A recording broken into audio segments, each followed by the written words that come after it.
Good afternoon, Democratic NPLers. Welcome to our friends and fellow believers in the true future of North Dakota. My name is Josh Boschee, and I'm proud to serve in the North Dakota Legislature representing District 44, and to be a candidate to be the 36th mayor of Fargo. On behalf of the Democratic NPL caucus, our legislative members, thank you for your ongoing support of each and every one of us as we continue to recruit candidates and work to support them across the finish line this November. But even more importantly, as you continue to recruit folks for local office. Our June election is just as important as November, and so I hope you're doing everything you can in your communities to make sure you're electing good school board members, city commissioners, county commissioners, water board members, folks to your electric co-ops, your water services. We need to elect Democrats up and down the ballot.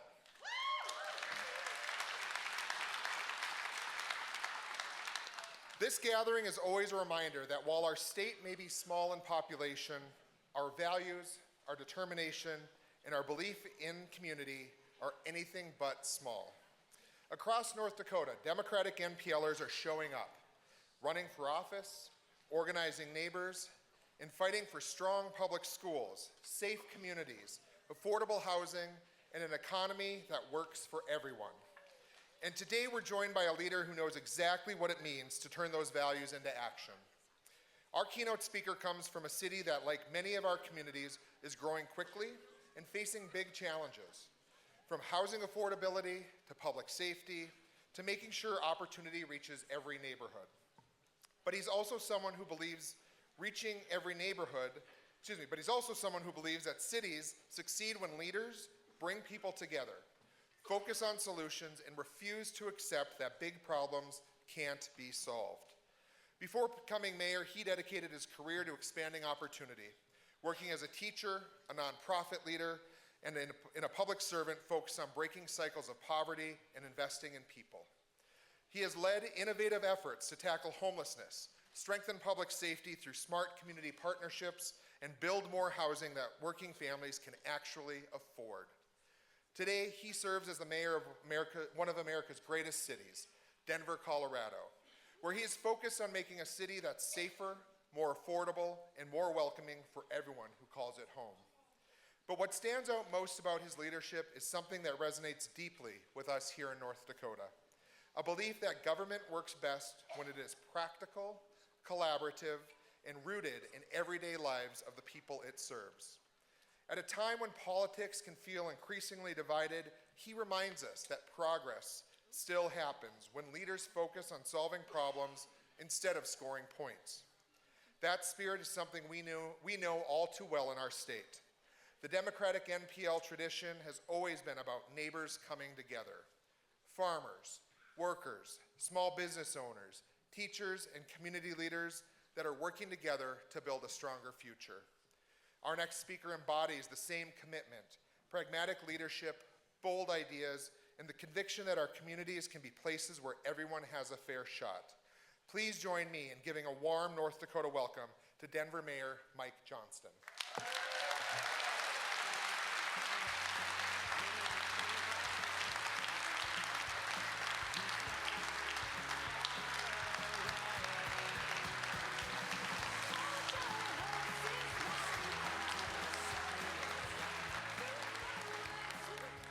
Well, hello, great to see you all. You look none the worse for the wear after a long day of hard voting, so well done. I am delighted to be here. First of all, Josh, thank you for the introduction. I can't wait till you win the race for mayor and I can welcome you into our mayor's conference. So I will be the one to host you at the Conference of Mayors. Delighted to be here. As I was saying to James Seltzer on the radio the other day, I like to consider North Dakota like the farther northern reaches of Broncos country. You know, it's still sort of I know there's some Packers and Vikings fans in the crowd probably, but we still do our best to keep a handful of you. I actually have not been in North Dakota since I was here playing hockey as a high schooler, and needless to say, I did not win that game, so hopefully tonight goes better than the last trip, but thank you for having me back. Delighted to be with you and just want to share a little bit about where I think we are as a country and where I hope that we're going. It was about 2 years ago when I was running for mayor and I was running to an event, running late, and I was heading into a nice restaurant in downtown where we were hosting an event. And as I got just to the door, there was a guy who stopped me at the door, and he was clearly living on the streets, and he stopped and grabbed me and said, "Do you think this is a beautiful city?" He didn't know who I was, didn't know that I was running for mayor, just stopped and asked me. And I stopped for a minute, thought, and said, "Well, yes, yeah, I think it is." And he said, "Well, I believe that you feel that way because you can go into places like this. But for those of us who feel stuck on the outside of it, it just feels like a heartbreaking city." I wasn't ready for that, and I thought about it a lot. And I think for sure we know that is true for people that are struggling and living on the streets. But I think more and more we feel like that is true for more and more Americans who feel like they are stuck outside the window looking in at an America they can't reach. And whether that is the guy who works construction in our town, who he and his wife have decided not to have kids because they just don't think they can afford it. Whether it's the teacher who got her license and got a job and taught for a year and then had to move back home because she couldn't afford to pay the rent, even with a college degree and a good job. Whether it's the mom who doesn't take her family out for dinner anymore because it costs $100 to do that now, and that is too much of a crunch. Or the soybean farmer who's seen 90% of their export market disappear in a massive tariff war. We know that all of these folks feel like we're fighting every day just to make it. Not just that you wake up every morning and see America is fighting some new war around the world, but that it feels like you have to fight that war right here at home just to find a house you can afford, or a job that can pay the bills, or a life that feels comfortable. And every day, it feels like the bills get bigger. It used to be I'd go to the grocery store and you could get a whole grocery cart full of groceries for $100. Now it's one bag for $100, and I find myself, like everybody else, even with a great job, telling my daughter to maybe put those things back onto the shelf because you're not sure what the tab's going to be when you get to the checkout line. It's not just the feeling of being locked out of our own America, it's the feeling of being disappointed in what that America looks like when you look in that window. Right? And when you look in the window at the folks running the government now, what you see are grifters and con artists sitting on gold-plated toilets, making themselves rich off of the people, flying private planes to private islands with somebody's daughter sitting terrified in the seat next to them who is a small-town waitress who thought this might be her shot. It's lobbyists with something to sell and politicians demanding payment and loyalty like those kings that our democracy was meant to dethrone. But the worst part of all of it is it feels like every day we are also being called on not just to fight, but to fight each other. To demonize anyone who is different, to discount anyone who disagrees, to destroy anyone who dissents. That's not just an America we feel excluded from. It's an America we're not sure we want a part of anyway. So the question is now how we get the rest of us snuck into the Mar-a-Lago America. That's not what we want. It's how do we actually build one that we would be proud to be a part of all over again. For me, the question is not how we got here, it's how we get out of here. And for me, that's about three things that I think this country has to do if we do want to get out of here. I'll tell you a short story about each. One is we have to figure out who America really is. We have to figure out how we prove what America can really do, and we have to show how America really fights for what we believe. You know, there's a lot of conversation now about who America really is and who is more or less American, and whether we all count, whether or not if you're an immigrant, you're an American, whether or not if you identify as gay or lesbian, you're American, whether or not sometimes if you are a Democrat, you still count as being American. And I will tell you one story. I started my career as a high school teacher and a high school principal, coach track, coach soccer. I remember I had one student who was struggling as a sophomore, didn't get good grades, didn't show up to school all the time. I worked with him. He finally came around, came to senior year. It was time to apply to colleges. And he came into my office and said, "Mr. Johnston, I didn't know how to tell you this, but I don't know how to fill out this form because I don't have a social security number." I said, "Why?" And And he said, well, I never told you this story, Mr. Johnston, but I lived in Juarez, and when I was a little boy, my dad was one of the people in town who thought that it was right to stand up to the cartels and tell them they shouldn't run our city. And so they came to my house in the middle of the night and murdered my dad. And my mom put me in the car that morning and just drove and drove and drove and never stopped driving until she got to Denver. And I've been here ever since, and for 15 years we've been in line trying to apply for citizenship the right way, and it just hasn't worked. I said, okay, let's work on this. So we put in the application. About a month later, they come back and say, okay, we will accept your ability to petition. If you just agree to be eligible, you must move back to Juarez and wait there. And I was furious. I said, Flavio, there's no way we're doing that. You're not going back. He said, stop, Mr. Johnston. If I can go home and this gives me a chance to come to America and do it the right way, I'll do it. So he goes back to Juarez. He's living from doorway to doorway with a pistol in his pocket, trying to move from house to house faster than the cartels can track him. Keeping me in touch by Facebook Messenger, and after a few months of me being terrified, I finally get a message that says, Mr. Johnston, I'm home, and I want to take you to lunch. I said, great, can't wait to see you. And he said, I want to tell you something, but I don't want you to be mad. I said, okay. So I sit down, we start talking at lunch. He says, Mr. Johnston, I know you want me to go to college, but I just want to tell you I decided yesterday to enlist in the American Army because I just want to give something back to the country that's given me so much. That's who America is.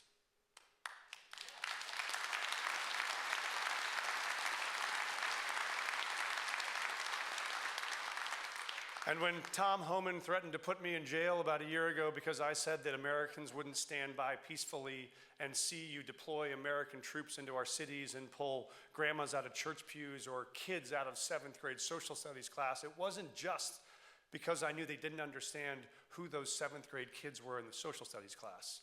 It's because they didn't understand who the people were that were actually wearing the uniform. Because those are folks like Flavio, who stood in that seat himself before and fought and fought and fought for the chance to serve this country, which is why we'll only be a country that's stronger together rather than divided.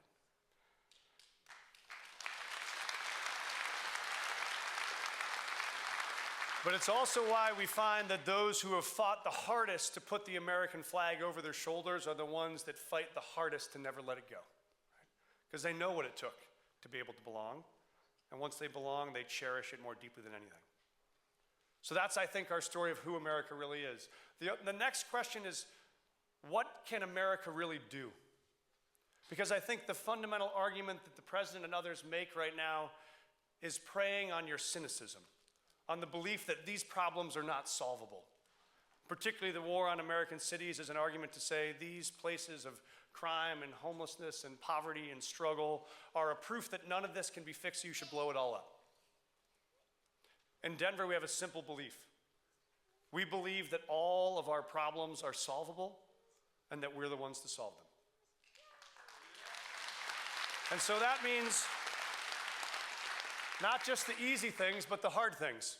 When I became mayor 2 years ago, we had one of the highest rates of homelessness of any city in the country.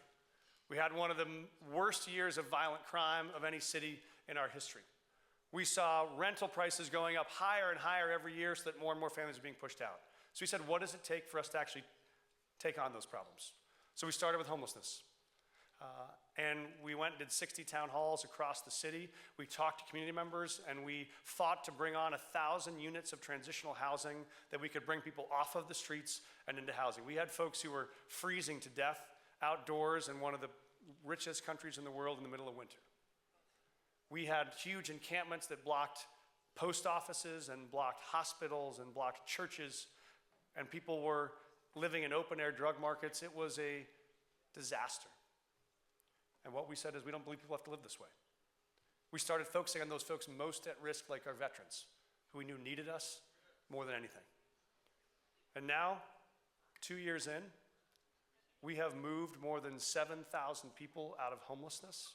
We have now become the largest American city ever to end the cycle of homelessness for American veterans.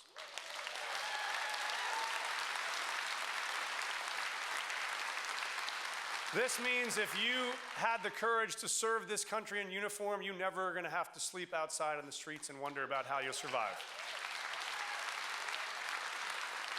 We have closed every large encampment in our city. We have moved people into transitional housing, and as of 3 months ago, we have now dropped street homelessness by almost 50%, which is a larger reduction than any city in American history. This is a solvable problem. And at the same time, we've said no one should have to live with the fear that when their kids go out at night, they might not come home safely. So we focused on public safety and doing it as a community approach to public safety. We focused on how we put more street lights on street corners that are dark, on how we get more after-school programming for kids that need them, on how we open businesses in boarded-up buildings that are nuisances and not attractions. And the result has been, over the last year, Denver has reduced violent crime more than any big city in America. These problems are solvable. And at the same time, we've said it's not good enough that you are a school teacher or a nurse or a firefighter and you got to pay 50% of what you make to rent. And so we're going to work to bring on more and more units that are affordable for working families. That means for us, we've brought on more than 3,000 affordable housing units each year. And now, right now in Denver, the city where rent was going up more than almost any other metro area, those rents are now coming down more than any metro area in the country. I tell you that not because it matters for Denver, because it matters to fundamentally disprove the lie that these problems can't be solved, that we should give up, that we should burn it down, that we should walk away, that we should turn on each other instead of turning to each other. That's what we want to prove is false. So I'll say one thing that might surprise you. This third question, when we think about who America is and what America can really do, is how does America really fight for what we believe? There's a lot of talk about fighting right now, about fighting Trump or fighting MAGA or fighting Republicans or fighting the center of our party or fighting the far left of our party. But I would say that there is a big difference between fighting against something and fighting for something. When you are fighting against something, all that you can do is be consumed by the hate of what you're fighting against. And the sad part is, even if you win at defeating that thing, all you can do is now find something new to fight because you don't know what you actually got for the win. When you're fighting for something, it is entirely different. Think about why is it, if you share my faith tradition, why is it that Jesus didn't choose to use his powers to kill Judas or to kill Pontius Pilate? Because what he knew is he was not fighting against one man, he was fighting for the salvation of all of humankind. That is a different question. Why did Dr. King not say, you know what we should do is actually go bomb the houses of the Klansmen who bombed my own house? Because what he knew is he was not fighting against the Klan, he was fighting for equality.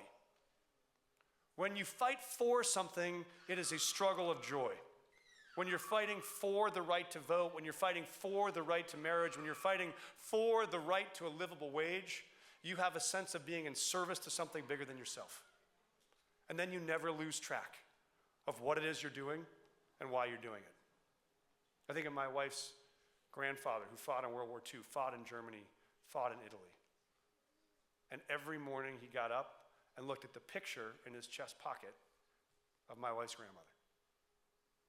That was what he got out of bed for every morning, was what he was fighting for. He was fighting for the chance to come home and marry that woman and raise a family and live in a world that was free from tyranny, and that is enough to make you do heroic things. Because you've never forgotten what you're fighting for. Thank you. I'll give you my best teacher for this was my brother, who is like the taller, handsomer, more athletic version of me. And when I was little, I had a temper, and I would get really mad, often because I was embarrassed or I was sad or I was angry, and I would come at my brother and try to fight him. And Johnny in those moments would do the strangest things, which when I came at him, he would do this. He would just pull me closer. And what I realized is there are three ways you can go through the world. You can go through the world like this, ready to fight people. You can go through the world like this, ready to doubt people. Or you can go through the world like this, ready to love people. What was so remarkable about Johnny's belief is you would think if someone's fighting you, going in arms wide open is the fastest way to get hurt. What I discovered is it is also the fastest way to get healed. And when the person you're fighting is your brother, the only way out is to get healed. And if what we're trying to convince people is that this is a country full of brothers and sisters, the only way out of where we are here is not like this, it's like this.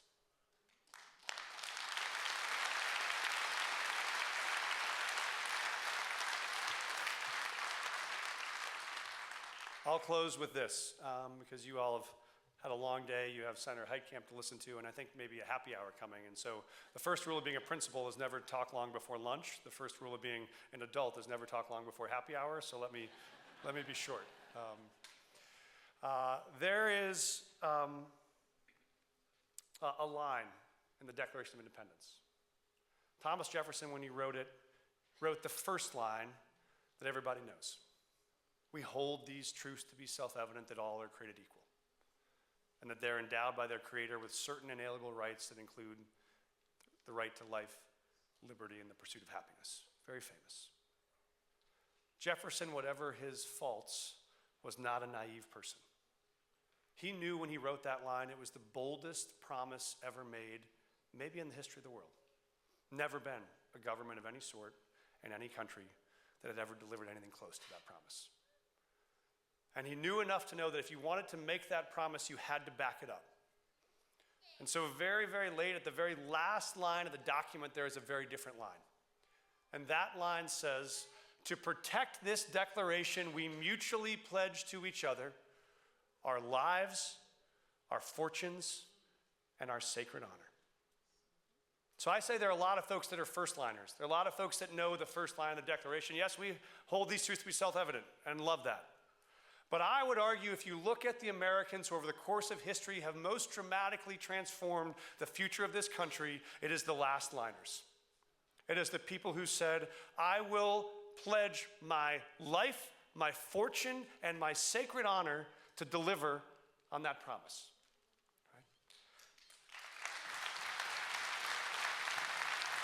Right? It's the last liners. It's the last liners who worked farms and ranches and general stores, who built towns and built churches and hospitals, who built cars and railroads and airplanes, who built communities. Right?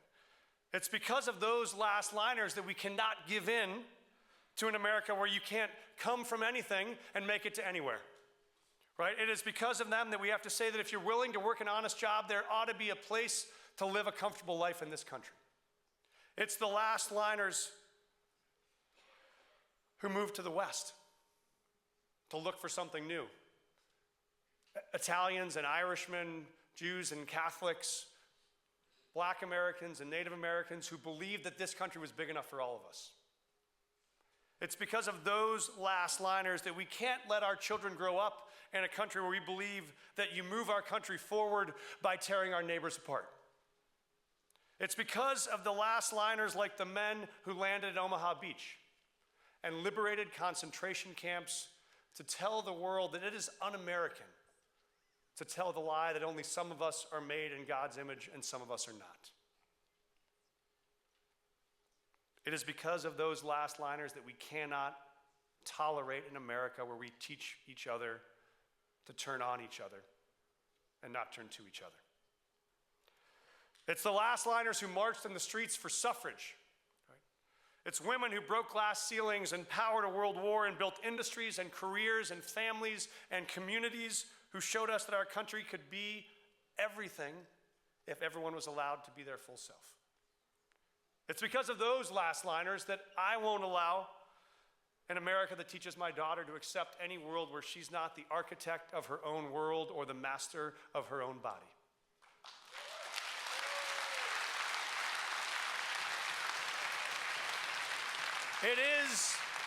It is the last liners like the Japanese Americans in Colorado who went to kiss their mothers goodbye through the fence of an internment camp, only to walk away and put on an American uniform and go to war to keep this country free. It is because of those last liners that we will not live in an America where folks can be snatched off the streets without a warrant or without a hearing because they're trying to support their family or get their kids to school or get their grandma to church or get their spouse to work. That is what we will not tolerate. It's because of the last liners like Frederick Douglass, who grew up enslaved and taught himself to read and write, and his thinking was so clear and his conviction was so deep that American presidents called him to the Oval Office to say, help us figure out how to make this country more free. It's because of those last liners that we cannot give in to the notion that our Oval Office is a gilded and guarded room that only the rich can buy and only the corrupt can enter. It's because of those last liners that we cannot accept in America where you earn power by bullying and you keep power by vengeance. That cannot be our country. Finally, it is because of the last liners like Andrew Goodman and Michael Schwerner, who you may remember from the Civil Rights Movement. We're not black, we're not from Mississippi, but believed in the most American of ideas that everyone should have the right to vote. And so they went to Mississippi to register voters, to exercise that right to power, and while they were there, the Klan killed them.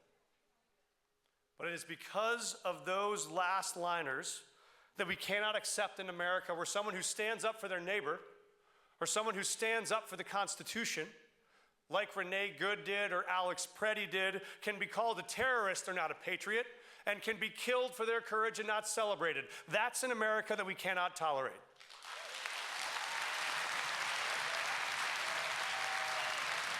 So the question for you, North Dakota, is not do we believe in the first line, it's are we committed to the last line.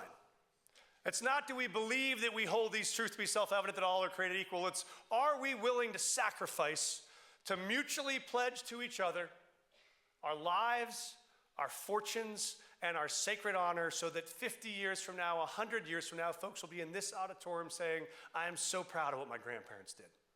Yep. Because what they did is stood up for a country that sees all of us, values all of us, and celebrates all of us. That is the America we have built.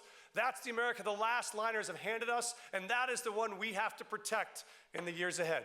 Let's get to work, North Dakota. Thank you all so much for being here.